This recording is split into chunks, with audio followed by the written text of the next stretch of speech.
Olá, seja bem-vindo ao NBR Entrevista. Uma nova classe média brasileira cresceu. Novas oportunidades, mas também outras necessidades são exigidas, tanto desta nossa nova faixa, como também do planejamento do Estado brasileiro. E o nosso entrevistado é o ministro de Assuntos Estratégicos da Presidência da República, Moreira Franco. Obrigada por ter vindo, ministro, é um prazer recebê-lo. O prazer é meu, Adriana. Ministro, quantas pessoas fazem parte dessa nova classe média?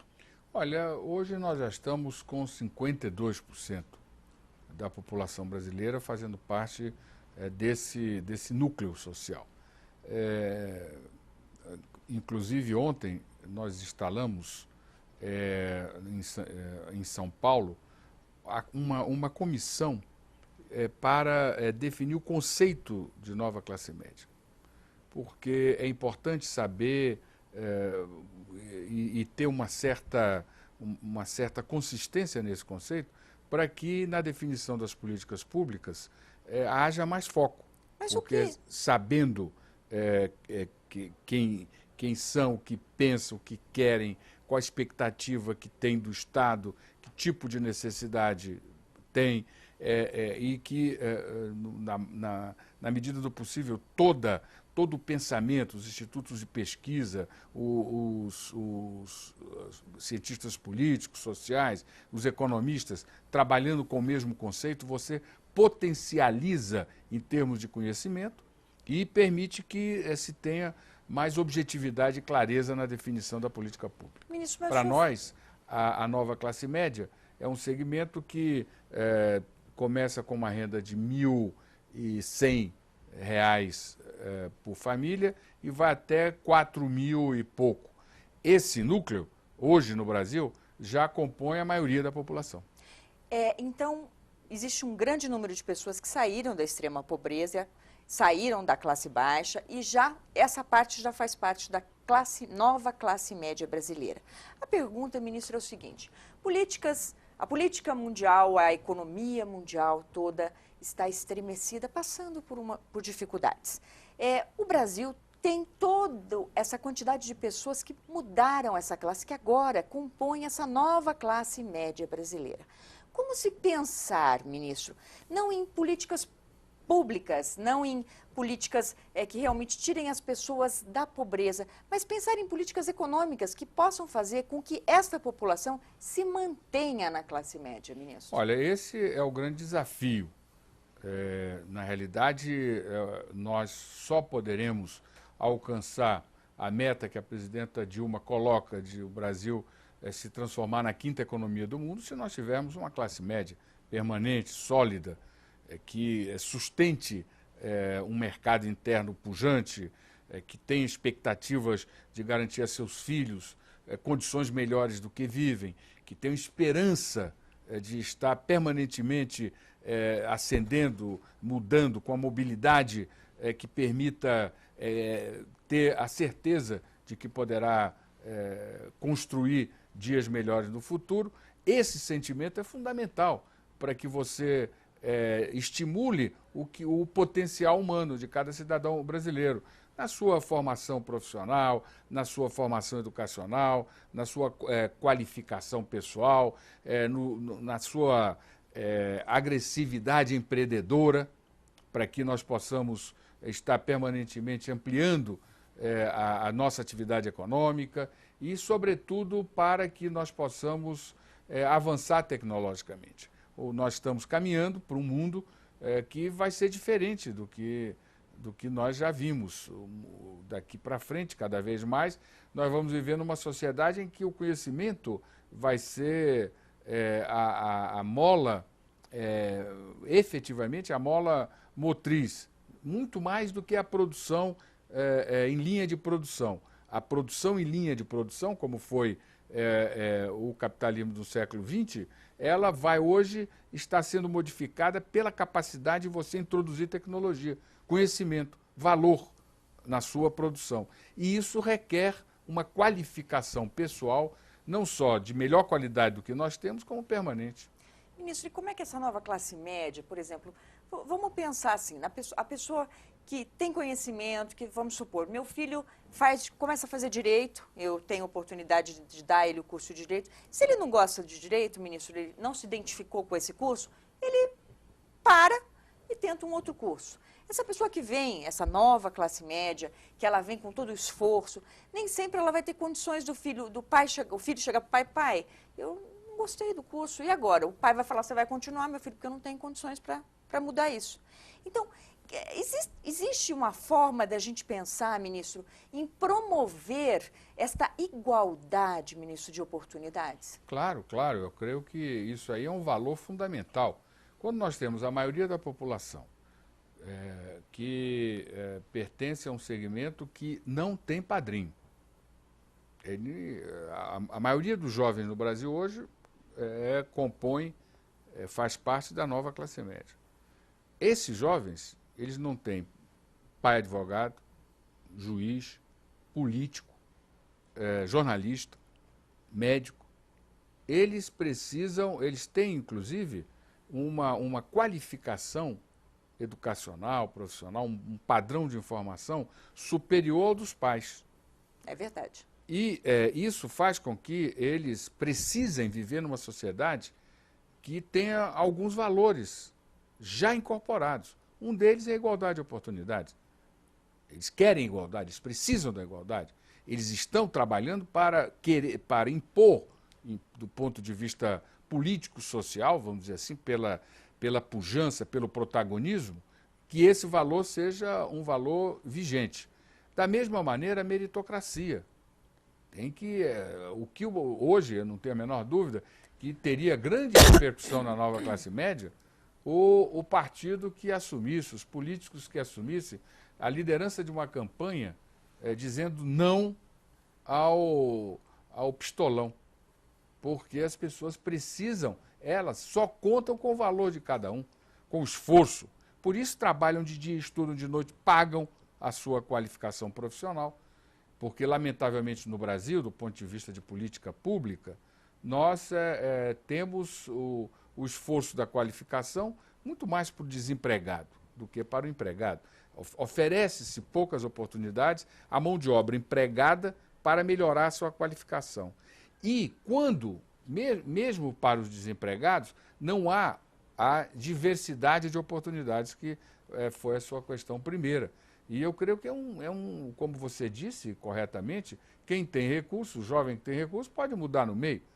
O jovem da nova classe média, em função das políticas públicas, por exemplo, do ProUni, ele não pode mudar, ele não tem essa possibilidade. Então nós temos que cada vez mais trabalhar com as políticas sociais compromissadas com o direito positivo do que com o direito negativo.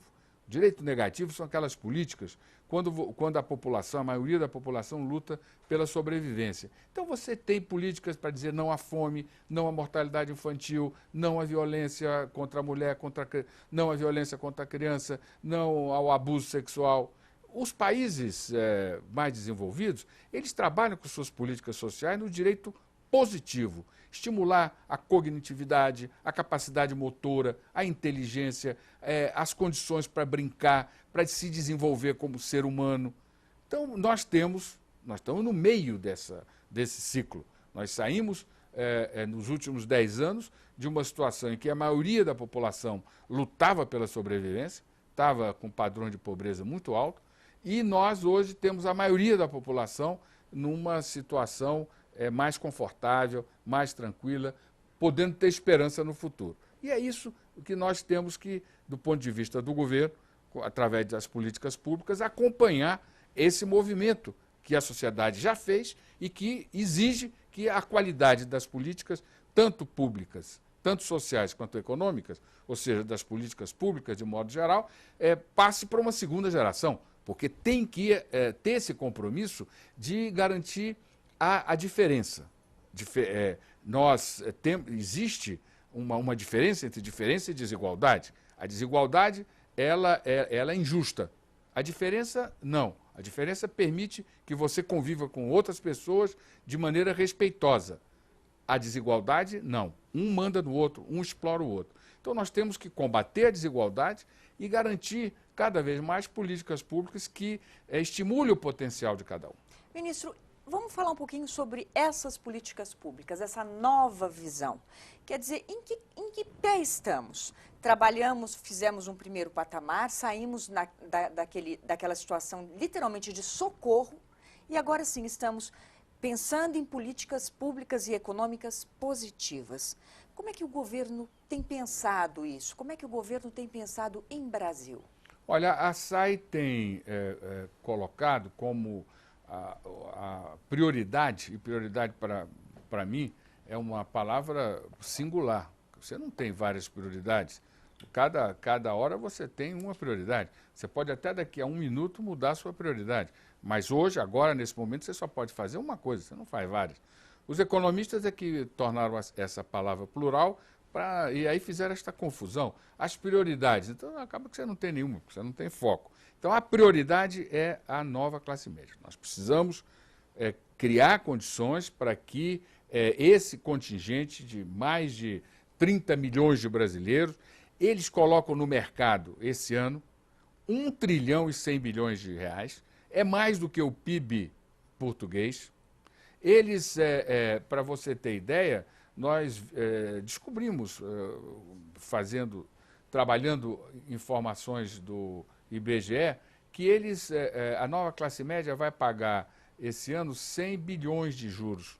Mas elas não percebem. Me explica isso, ministro.